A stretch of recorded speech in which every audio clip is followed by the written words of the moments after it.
Hoy es lunes 12 de junio, lección número 12, el sello de Dios y la marca de la bestia, segunda parte.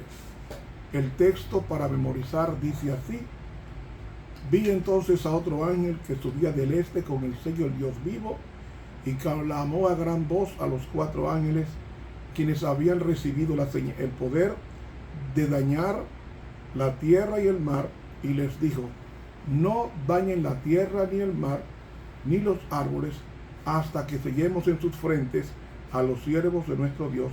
Apocalipsis 7, 2 y 3. Querido Padre que estás en los cielos, te ruego en el nombre de Cristo que destaque, oh Dios, la importancia de este triple mensaje, no para ofender, pero sí para aclarar sobre quién es la bestia y qué es la marca de la bestia. Ayúdanos en forma respetuosa pero firme trazar bien la palabra de verdad. En Jesucristo nuestro Señor. Amén. Para hoy, lunes, la apostasía. La segunda epístola a los tesalonicenses, del capítulo 2, versículos 2, 3 y 4, reza así: que no os mováis fácilmente de vuestro sentimiento. Esta es una gran verdad, mi hermano, este asunto del anticristo. Y es necesario que nosotros prestemos atención, porque el anticristo tiene en mente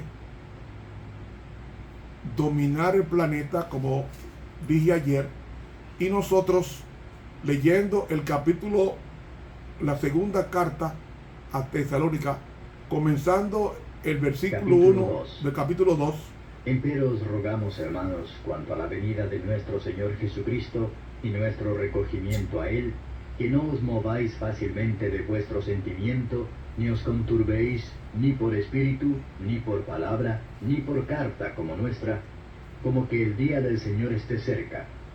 No os engañe nadie en ninguna manera, porque no vendrá sin que venga antes la apostasía y se manifieste el hombre de pecado, el hijo de perdición, oponiéndose y levantándose contra todo lo que se llama Dios o que se adora, tanto que se asiente en el templo de Dios como Dios, haciéndose parecer Dios. La apostasía va a consistir en un poder religioso que ocuparía y se atribuiría o se prerrogaría los atributos divinos en el ejercicio de su poder. Y eso es lo que se llama blasfemia. Por ejemplo, dice Marcos 2:27, ¿por qué habla este así? Blasfemias dice, porque ¿quién puede perdonar pecados sino solamente Dios? Hermanos, usted va a la iglesia católica y va a encontrar muchos confesionarios donde los pecadores le confiesan los pecados a un sacerdote humano con el fin de recibir absolución o perdón. Pero la Biblia me dice a mí, en 1 de Timoteo,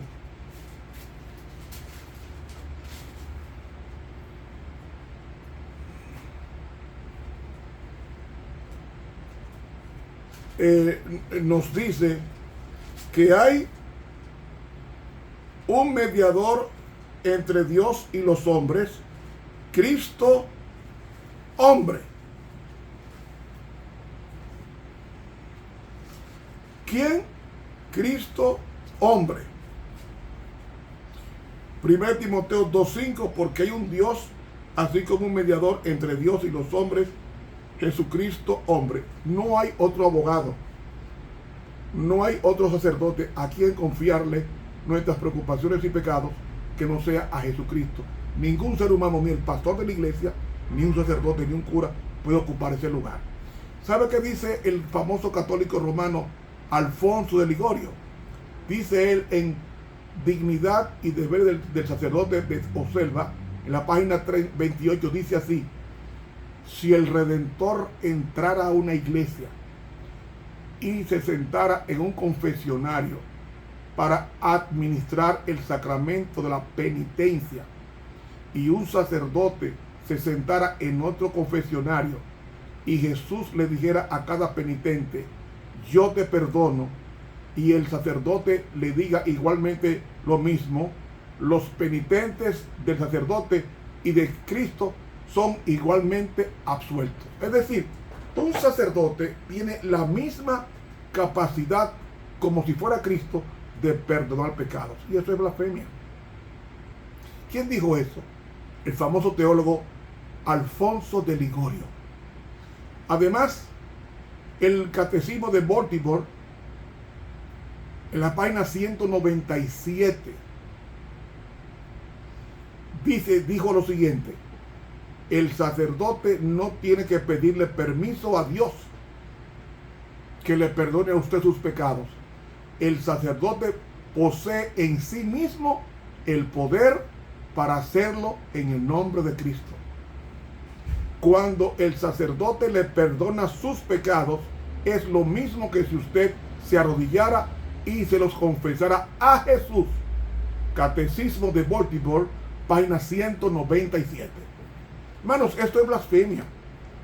Y el papado se atribuye la prerrogativa del lugar de Dios. Y no es contra él que yo tengo, es al sistema de atribuirse prerrogativas divinas. Además, el Papa Francisco I, el 8 de diciembre del 2015, declaró el año de la misericordia y dice que las mujeres que han abortado bebés pueden recibir perdón del sacerdote. ¿De quién? Del sacerdote humano. Hermanos, el papado enseña que el Papa es el representante de Cristo en la tierra. De ahí que la palabra Vicarius Filii o Vicarius Christi y Vicarius Filii Dei, que significa el que ocupa el lugar del Hijo de Dios. Y saben que hemos leído esto en diferentes lugares. Y dice la Enciclopedia Católica, tomo 3, página 139, que la autoridad del papado, la autoridad del sumo pontífice, no solamente se refiere a las cosas de la tierra, del cielo, sino también a las de la tierra y a las que están debajo de la tierra, ya que llega hasta los ángeles, pues el Papa es mayor que los ángeles. ¿Qué es esto, hermanos? Blasfemia. Pero esas cosas no se lo dicen a los católicos, no lo enseñan eso. Y yo estoy trayendo esto de la Enciclopedia Católica, no evangélica, no católica, en el tomo 3. Y dice ella: de manera que si se pudiera dar el caso de que los ángeles errasen en la fe o piensen en forma contraria, podrían ser juzgados y excomulgados por el Papa. El Papa tiene tan grande dignidad y poder que forma uno con Cristo el mismo tribunal. Enciclopedia Católica, tomo 3, página 139. Y en el tomo 2, Lucio Ferraris, la protobiblioteca, dice que Papa es como si fuera Dios en la tierra. Y dice el Catecismo de New York, la página 127, que el Papa ocupa el lugar de Jesucristo en la tierra. Dígame cómo se llama eso. Lo que dice aquí la segunda carta de Tesalónica 2:4, oponiéndose y levantándose contra todo lo que se llama Dios o que se adora, tanto que se asiente en el templo de Dios como Dios, haciéndose pasar por Dios. No es con el deseo de ofender a nadie, es aclarando a los hermanos, a los amigos que estudian estas lecciones, para que abran los ojos. Hermanos, recuerda la Inquisición que hubo en la Edad Media, esa persecución que hubo también de los valdenses, a los albigenses, a los hugonotes. ¿Sabe cuántos millones de muertos se le atribuye al poder papal? 110 millones de muertos, de personas que ellos consideraban herejes, le quitaban la vida, porque no eran católicos. San Agustín y Santo Tomás de Aquino contribuyeron a la persecución, al martirio de Juan Hos, a la persecución de los husitas, de los valdenses, de la masacre de San Bartolomé, de la Inquisición.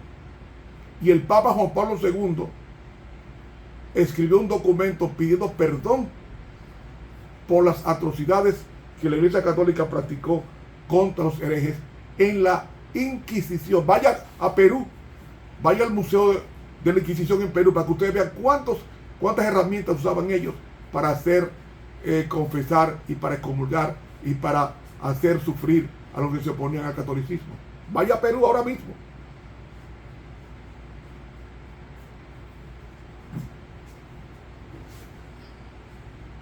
San Agustín,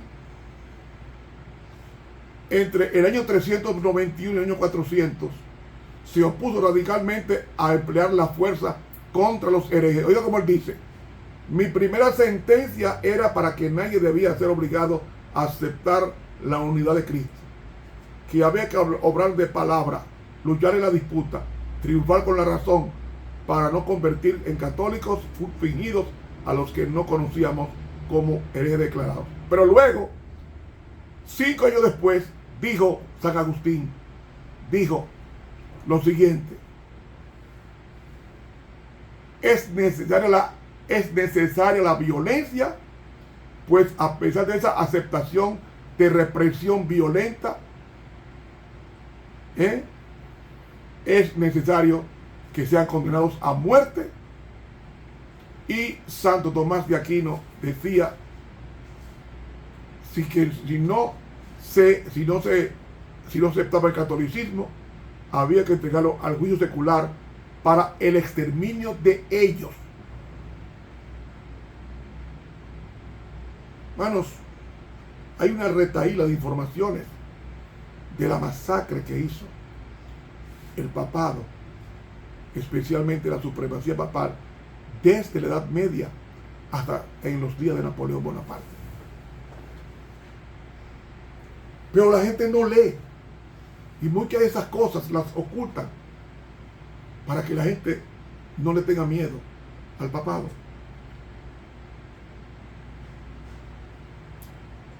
Óigalo, está profetizado. El mundo entero va a adorar a la bestia y va a aceptar un día de reposo. Ahora se comprobó con el asunto del COVID. El mundo fue cerrado por un año. Y todo el que andaba en la calle, el que no se vacunaba, no podía salir a la calle. No podía trabajar sin vacuna. Esto me está diciendo que cuando venga la marca de la bestia, que es el falso día de reposo, el domingo, nadie podrá comprar ni vender, sino el que tenga la vacuna, es decir, la marca de la bestia en su aceptación, en su mente o en su mano derecha. La gente se está jugando. Roma no ha cambiado. Roma no ha cambiado. El 24 de agosto de 1572, en París, fueron masacrados sin misericordia 70,000 hugonotes, simplemente porque no aceptaban al Papa como el Señor de la tierra, sino a Dios. ¿Y sabe qué hizo el Vaticano? Cuando mataron 70,000 hugonotes, eso está en la historia, repicaron las campanas en misas y celebración, y el Papa Gregorio XIII, acompañado de sus cardenales, organizó una procesión a la iglesia de San Luis, donde el cardenal Lorraine cantó un Te Deum, es decir, un himno de alabanza a Dios. Y el Papa contrató al italiano Vasari, artista, para que pintara un mural conmemorativo a la masacre de 70,000 hugonotes muertos por el papado. Y Gregorio, el Papa Gregorio, también mandó hacer una moneda conmemorativa de la ocasión. Y en un lado de la moneda estaba el perfil de Gregorio y en el reverso se ve el ángel de la muerte por encima de los cuerpos de los 70.000 hugonotes que fueron masacrados por la Iglesia Católica. Hermanos, ¿y qué decir la Inquisición? La Inquisición se estableció en el siglo XII durante el pontificado de Inocencio IV y fue perfeccionado. Y en la bula ad extirpanda se establecieron por ley la tortura para obligar a los herejes a que confesaran, y los que fueran ya los culpables quemados en la hoguera, y que se debía usar la fuerza pública a favor de la Inquisición y levantar una cruzada en contra de todos los herejes en Italia, ofreciéndole indulgencias a los que participaran en esta masacre. Y no solamente se les confiscaba todos sus bienes a ellos y a sus descendientes. Y el católico historiador Pedro de la Rosa dijo lo siguiente en el libro Vicario de Cristo: de los 80 papas que reinaron desde el siglo XIII en adelante, ni uno solo desaprobó de la teología y el mecanismo de la Inquisición. Al contrario, uno tras otro le añadió sus crueles retoques a esta maquinaria mortal. Pedro de la Rosa, Vicario de Cristo, páginas 175 y 176. Hermanos, Juan Antonio Llorente, miembro de la Inquisición, documentó con detalle minucioso las atrocidades que fueron perpetradas por el papado durante la Inquisición en España. Él dijo: yo fui secretario de la Inquisición de la Corte de Madrid en los años 1789 hasta 1791 y conocí el establecimiento bastante a fondo para refutarlo. Fue vicioso en su origen, constitución y leyes, a pesar de las apologías que se han escrito en su favor. Hermanos, yo no sé si usted está tomando en serio esto. Dice el padre jesuita Cavalli en la revista Así Católica del 3 de abril de 1948, dijo lo siguiente: la Iglesia Católica, convencida por sus prerrogativas divinas, que es la única iglesia verdadera, reclama única y exclusivamente para sí misma el derecho a la libertad. O sea, nadie más puede ser de otra denominación a menos que sea de la Iglesia Católica. Amigo, en América Latina la Inquisición trabajó en 3 países: en Colombia, en México y en Perú. Hermano, si usted va al Palacio de la Inquisición en Perú, va a encontrar cómo se flagelaba a los herejes, se ahogaba, se incineraba, se sofocaba, se descuartizaba, se estiraba, se descoyuntaba. Todo esto está vívidamente demostrado en el Palacio de la Inquisición en Lima, Perú. Hermanos, ese poder va a revivir, va a imponer un falso día de reposo, y nos toca a nosotros abrir los ojos, porque viene una imposición mundial de un falso día de reposo. Y la Iglesia Católica dice que ella es la fundadora del domingo como día del Señor. Yo me pregunto, ¿tú te estás preparando para eso? Esa unión de Iglesia y Estado se está formando rápidamente. Las Naciones Unidas, en el Vaticano, las principales potencias del mundo. Tenemos que prepararnos, porque Satanás tiene los juegos muy pesados, pero nosotros no ignoramos sus maquinaciones, dice el libro Apocalipsis. Preparémonos para este gran evento, cuando nosotros, aunque pasemos por un tiempo difícil, nada ni nadie nos podrá apartar del amor de Cristo. Y en el tiempo de angustia, nadie va a morir, porque Cristo enviará su sangre para protegernos. Para mañana martes, la estrategia final de Satanás. Suscríbete a este canal de YouTube Ramón Romero. Y dele clic a la campanita. Dios nos bendiga y nos guarde. Con ustedes estuvo el profesor Ramón Romero.